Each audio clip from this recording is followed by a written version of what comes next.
어제 유동규 전 본부장이 이제 또 그런 얘기를 합니다. 이게 뭐냐면 정진상 전 실장이 받고 있는 혐의는 크게 몇 개라고 말씀을 드렸죠? 4개. 그렇죠?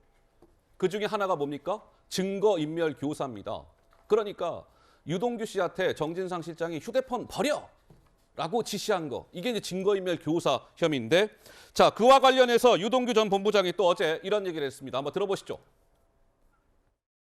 정진상 씨는 핸드폰 던지라고 말한 적 없다는데 제가 2주 돼가지고 그 안에 저하고 관련된 내용은 아무것도 없는 핸드폰을 제가 던질 이유는 없었. 그 거짓말들이 하나씩 좀 전에 그 시장실 CCTV처럼 다 만천하에 드러나게 될 겁니다.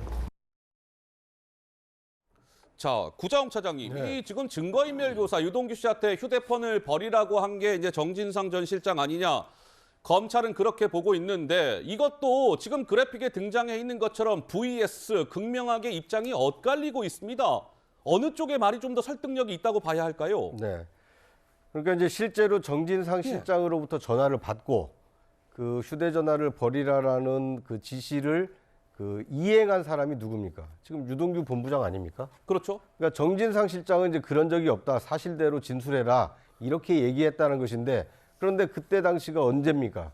민주당 대선 후보 경선이 한참이었고 대장동 의혹 사건이 막 불거져서 이재명 후보에게 굉장히 불리한 시점이었습니다.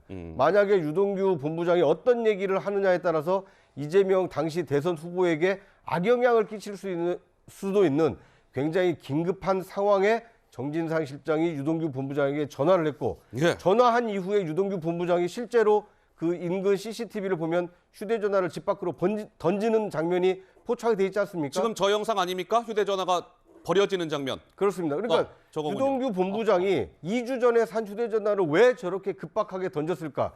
자신의 뜻으로 던졌을까? 아니면 정진상 실장의 전화를 받고 버리라는 지시를 이행하기 위해서 던졌을까? 이것이 지금 쟁점인데 정진상 실장은 이제 자신이 버리라고 한 적이 없다. 그 증거인멸 교사한 적이 없다. 이렇게 지금 항변을 하고 있지만 정작 당시 전화를 받고 그 휴대전화를 창밖으로 던진 유동규 본부장 본인이 정진상 실장의 지시를 이행한 것이다. 이렇게 주장을 하고 있기 때문에 예. 제3자인 재판부가 어떻게 판단할지에 따라서 유무죄가 갈리겠습니다만 제3자적 입장에서 보더라도 던진 사람의 얘기를 더 신뢰하지 던지지 않았다. 던지라고 한 적이 없다. 이렇게 얘기하는 정진상 실장의 얘기는 신뢰가 하기가 좀 어려운 상황이 아닌가 이런 생각이 듭니다. 알겠습니다. 저 부분도 이제 재판부가 판단하겠죠.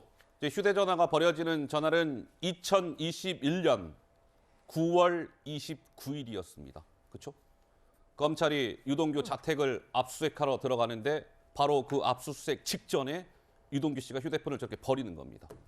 근데 검찰은 정진상의 지시에 따라서 유동규 씨가 휴대폰을 버렸다 이렇게 보고 있는 것이죠.